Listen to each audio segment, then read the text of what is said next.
Third, symbolic completion. The same cavalry that had crushed the enemy's army on the battlefield now destroyed the enemy's future through his daughters, creating a narrative circle that demonstrated total Norman domination over every aspect of Welsh existence. The military force that won battles also determined the fate of noble bloodlines, showing that resistance brought not just battlefield defeat, but dynastic annihilation.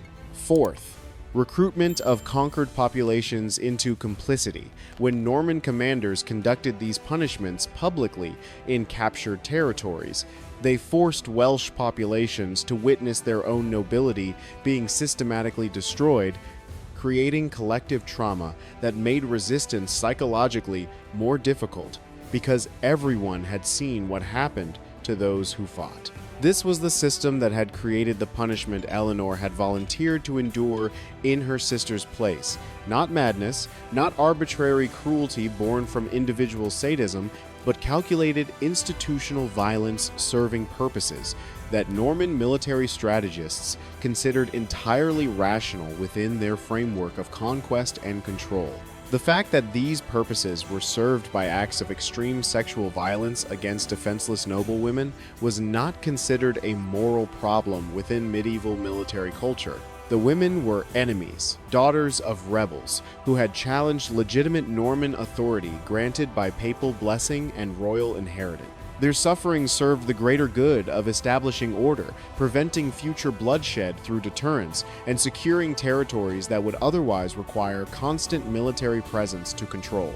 Norman morality, like all medieval Christian ethics, drew sharp distinctions between those inside and outside the community of the faithful, between legitimate authority and rebellion. Enemy noblewomen fell outside the protections that Christian doctrine theoretically extended to all human souls, making them legitimate targets for violence that would be unconscionable if inflicted on Norman women of equivalent rank. Now, let us return to the winter camp, where Eleanor has made her bargain, and the preparations for fulfilling it are about to begin in earnest. The soldiers approach with additional ropes and implements she recognizes from her education in castle management tools normally used for handling livestock, now being adapted for a different purpose. They are professional, efficient, their movements suggesting extensive experience with procedures they have performed many times before during this campaign and previous operations in hostile territories. Wait. The voice belongs not to Fitzwilliam, but to a younger officer standing near the entrance, perhaps 30 years old, wearing the mail and surcoat of a knight banneret. He is watching the proceedings with an expression Eleanor cannot immediately read. Not the eager anticipation visible on some soldiers' faces, not the professional detachment of men simply following orders, but something closer to calculation, to strategic thinking about outcomes beyond immediate gratification. Lord Fitzwilliam, the knight says, his Norman French carrying the educated accent of minor nobility rather than the rougher speech of common soldiers. A word regarding the intelligence she mentioned, if my lord permits the interruption. Fitzwilliam gestures impatiently, clearly annoyed at the delay, but willing to hear counsel from a subordinate whose judgment he apparently respects. The knight approaches and speaks in a voice low enough that Eleanor must strain to hear, though she suspects he knows she is listening and calibrates his volume accordingly. The hidden treasuries and bribed Norman knights she mentioned if she dies too quickly from the initial sessions, or if her mind breaks before we can extract verifiable information through careful interrogation, we lose intelligence value that could be worth more than this entire campaign's plunder. She agreed to the bargain under extreme duress, facing immediate prospect of watching her sisters suffer. People say anything in such circumstances, making promises they cannot or will not keep once the immediate threat passes.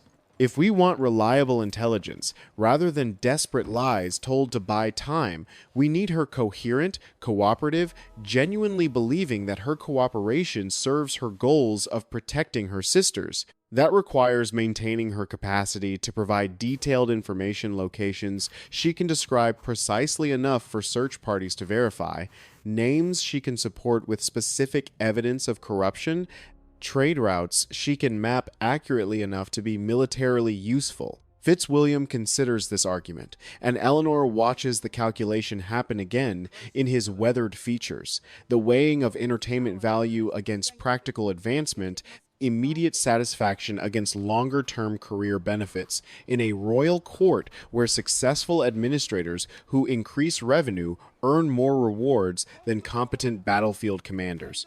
What do you suggest, Sir Geoffrey?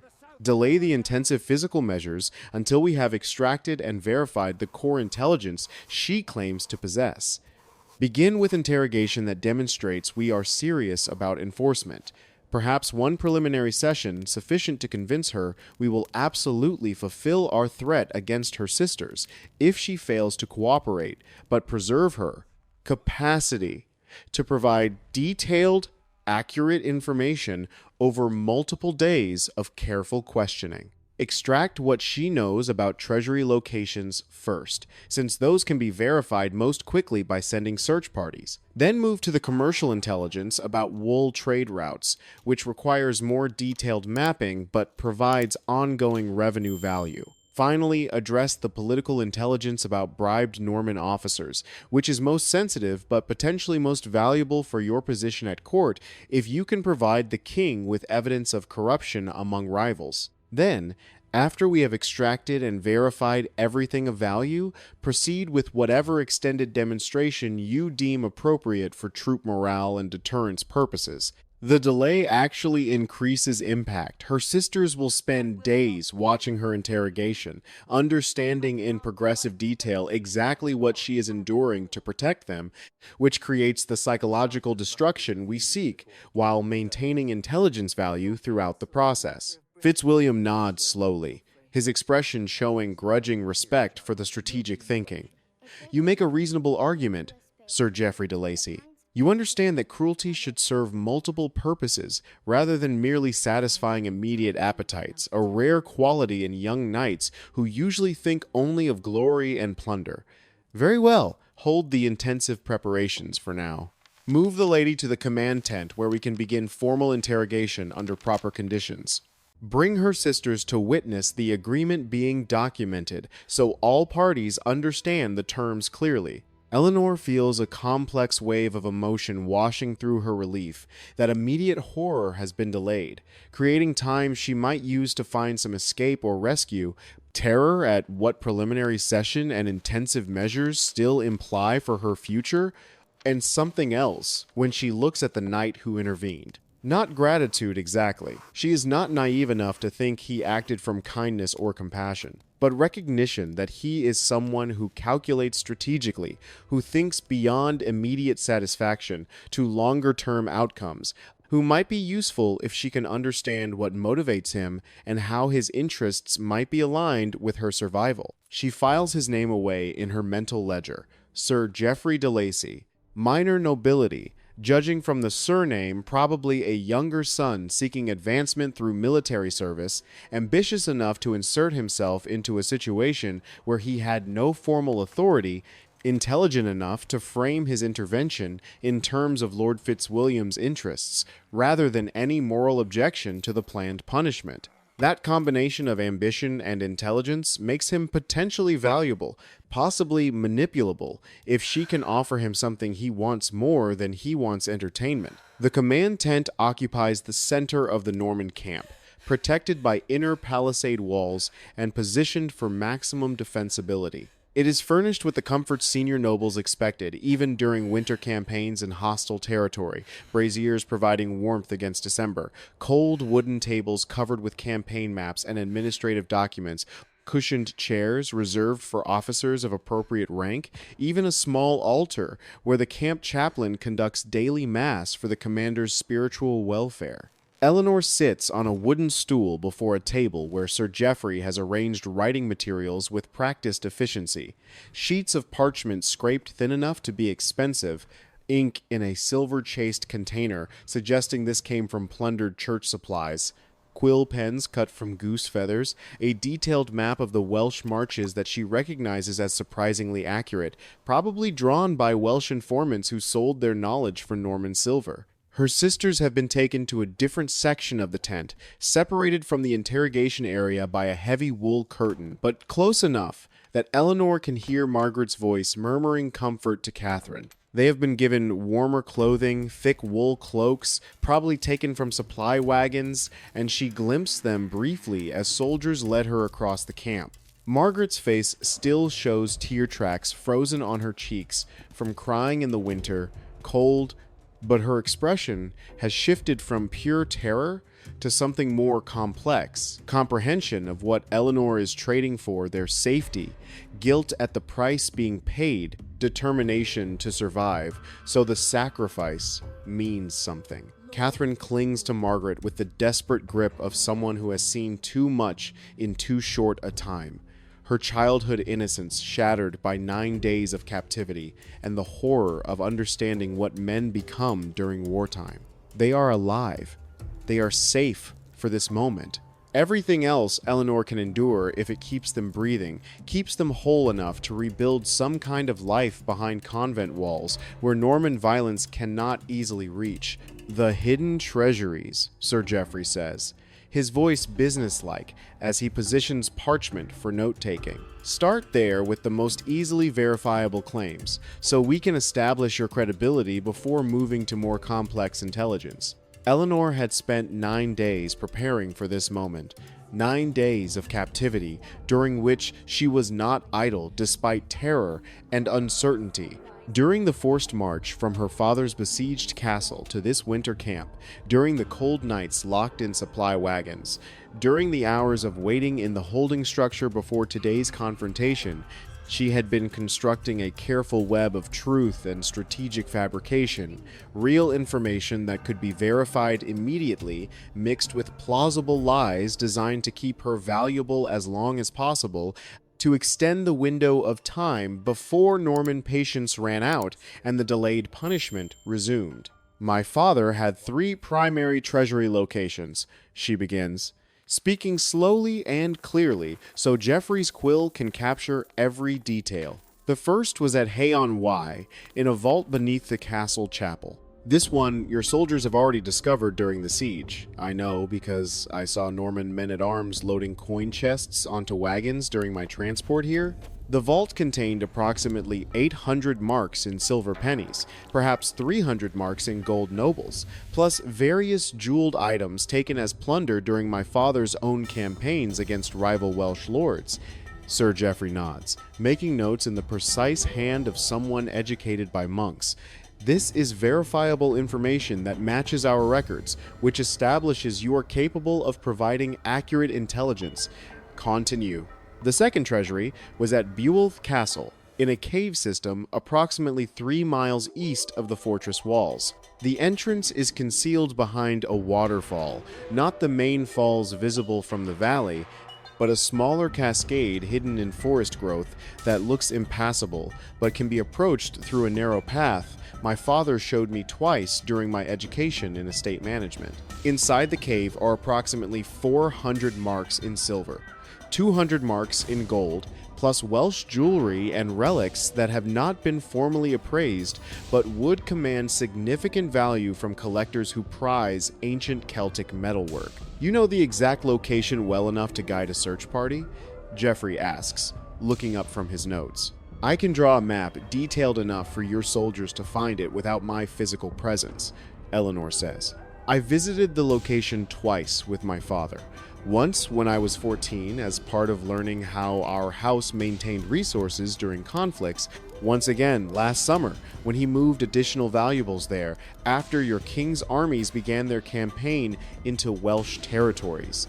I can describe the waterfall's position relative to Beowulf's main gate, the forest path's distinguishing features, even the marks carved into the cave entrance that identify it as Montfort property rather than a natural formation. She takes the quill Geoffrey offers and begins sketching on parchment, her hand steady, despite the terror still coiling in her stomach like a cold serpent. The Beowulf treasury is real. Her father showed her the location as part of preparing her to manage baronial resources. If he died in battle, a common precaution among marcher lords whose mortality rates from constant warfare were extraordinarily high, Giving it away feels like betrayal of her father's trust, but betrayal of a house already destroyed is a small price for her sister's survival. The dead have no use for silver, and her father would understand the arithmetic treasure for daughters' lives is an exchange any reasonable baron would accept. And the third treasury?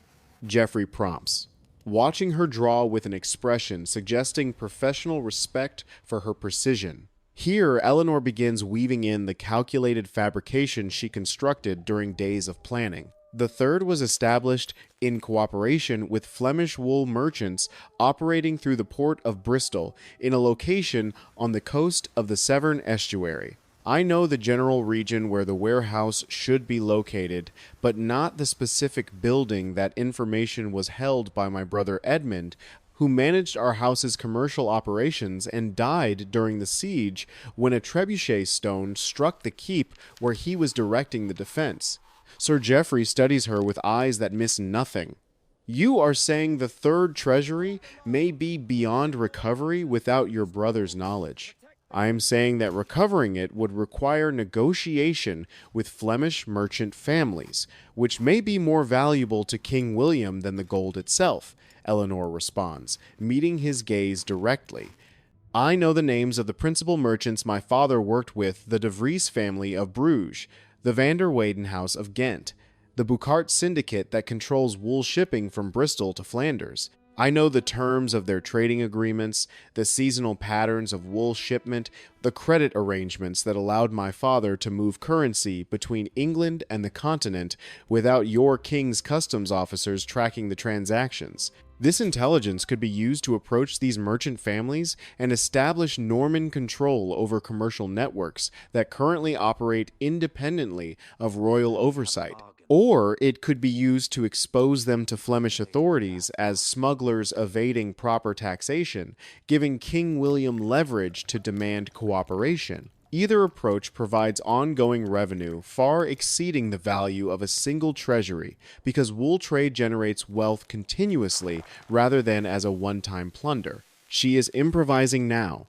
building structures of partial truth that will take weeks or months to verify or disprove. Every day spent investigating merchant networks is a day her sisters remain safe in whatever convent Fitzwilliam assigns them. Every week spent establishing commercial contacts is a week she remains valuable enough that the delayed punishment stays delayed. Time is a weapon when you possess nothing else. And Eleanor wields it with the precision of someone who understands that survival in captivity means extending each moment as long as possible, while seeking opportunities for escape or rescue. The bribed Norman officers, Sir Geoffrey says, his quill poised over fresh parchment. You mentioned those as well during your initial bargain with Lord Fitzwilliam. That intelligence is potentially more valuable than treasury locations, since it gives us leverage over internal rivals and identifies security threats within our own command structure. I did mention Norman officers my father corrupted, Eleanor acknowledges, but that information is more sensitive and dangerous than treasury locations or merchant networks. If I give you names, and those knights learn they have been exposed before you can neutralize them, they become actively dangerous to you, to Lord Fitzwilliam, to anyone who might testify against them in proceedings before the king's justices. They would have strong motivation to ensure I do not survive to provide formal testimony, which means they would also have motivation to harm my sisters, to remove witnesses, and destroy my leverage. You are bargaining, Geoffrey observes, but his tone suggests approval rather than criticism, recognition of strategic thinking rather than annoyance at resistance. I am protecting my value and my sister's safety, Eleanor says. Once I have given you everything I possess, I have nothing left to trade. No reason for you to continue honoring the agreement about convent protection. My sister's continued safety depends on my continued usefulness to your king's administration. That means I must carefully manage when and how I provide the most sensitive intelligence, ensuring I remain valuable throughout the process, rather than becoming disposable once you have extracted everything. Sir Geoffrey looks at her with something that might be respect, the expression of a professional recognizing another professional's competence. You are cleverer than most captives we process, my lady. Most prisoners in your position attempt to withhold everything, trading information piece by piece until we lose patience and apply intensive persuasion. You understand the superior strategy, provide enough immediately to establish credibility, then manage the flow of remaining intelligence to maximize your value over time. I was raised to manage a barony that controlled strategic territory and substantial commercial revenues, Eleanor responds. I was educated by clerks and merchants my father hired to prepare me for estate administration in case my brothers died before producing male heirs, a common precaution among marcher lords whose families suffer high mortality from constant warfare. I speak Latin well enough to read legal documents, French fluently enough for diplomatic negotiation, Welsh natively, and enough Flemish to conduct basic commercial discussions. I understand trade law, estate accounting, diplomatic protocol, and military logistics well enough to have been genuinely useful to my father's administration rather than merely decorative.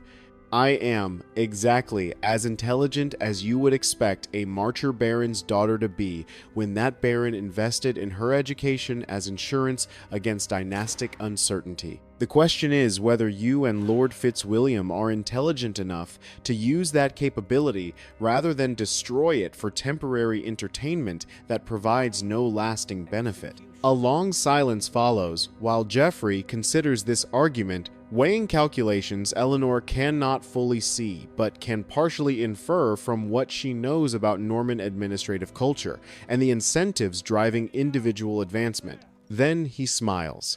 And the smile is not cruel, merely calculating the expression of someone recognizing an opportunity. I will speak to Lord Fitzwilliam about structuring the interrogation to maximize intelligence extraction while maintaining your capacity to provide detailed information over an extended period. Continue working on the map to Buell. We will resume formal questioning tomorrow morning after I have briefed the commander on optimal approach. He leaves her alone in the tent.